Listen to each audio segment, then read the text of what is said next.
नमस्कार, श्री स्वामी समर्थ. तर चला आजच्या नवीन व्हिडिओला सुरुवात करूया. घरांच्या भिंतींवर असणाऱ्या पाली अनेकांच्या आयुष्यातील समस्या बनली आहे. अनेक प्रयत्न करून तुम्हाला सुटका मिळू शकत नसेल तर काही घरगुती उपायांचा वापर करून तुम्ही या समस्येपासून सुटका मिळवू शकता. हिवाळा असो किंवा उन्हाळा, घरात पाली येणे सामान्य आहे. विशेष करून घर उघडे असताना घरात पाली हैराण करून सोडतात. पाली पळवण्यासाठी अनेक लोक नवनवीन पद्धती वापरून पाहतात, पण त्याचा काही फायदा होत नाही.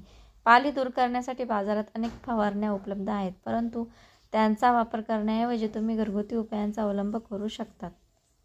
स्वयंपाकघरात फिरणारे झुरळ, भिंतींवर रेंगाळणाऱ्या पाली आणि कानात गुंजणारे डास या सर्वांमुळे खूप त्रास होतो. अशा परिस्थितीत बरेच लोक रसायने असलेल्या गोष्टींचा वापर करतात, पण या गोष्टी तुमच्या आरोग्यालाही हानी पोहोचवतात. यासाठी तुम्ही कांद्याची रेसिपी घरच्या घरी ट्राय करू शकता. यामुळे सर्व समस्या दूर होतील आणि आरोग्याला कोणतीही हानी होणार नाही. कांदा प्रत्येकाच्या घरात सहज उपलब्ध होईल. एक कांदा घ्या आणि वरून कापून छिद्र करा. नंतर त्यात वात तयार करून मोहरीच्या तेलात बुडवून आत ठेवा. यानंतर आणखी तेल घाला. मग ते जाळून तुमच्या खोलीत ठेवा. यामुळे डास, झुरळे आणि सरडे येणे थांबेल आणि तुम्ही शांतपणे झोपू शकाल. यामुळे आरोग्यालाही कोणतीही हानी होत नाही. अंड्याचे कवच पाली पळवण्यास मदत करू शकतात, पण पाली अंड्याच्या कवचापासून दूर पळतात. अशा परिस्थितीत ज्या ठिकाणी पाली जास्त दिसतात त्या ठिकाणी ही साले ठेवा.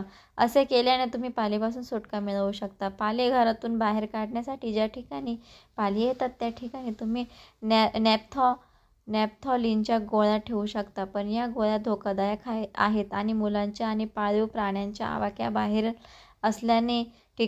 असलेल्या ठिकाणी ठेवल्या पाहिजेत. पाली नॅपथॉलिनचा तीव्र वास सहन करू शकत नाहीत आणि पळून जातात. या गोळ्या स्वयंपाकघरातील कपाटात आणि सिंकच्या खाली ठेवू शकतात. घर स्वच्छ ठेवल्याने डास आणि झुरळ, पाली यांचा मोठ्या प्रमाणात नियंत्रण मिळते. अन्नपदार्थ झाकून ठेवा. खाल्ल्यानंतर भांडी कधीही दुर्लक्षित ठेवू नका, लगेच धुवा. कडुनिंबाची पाने, लवंग, मीठ यासारख्या नैसर्गिक उपायांचा वापर करूनही तुम्ही त्यापासून मुक्त होऊ शकतात.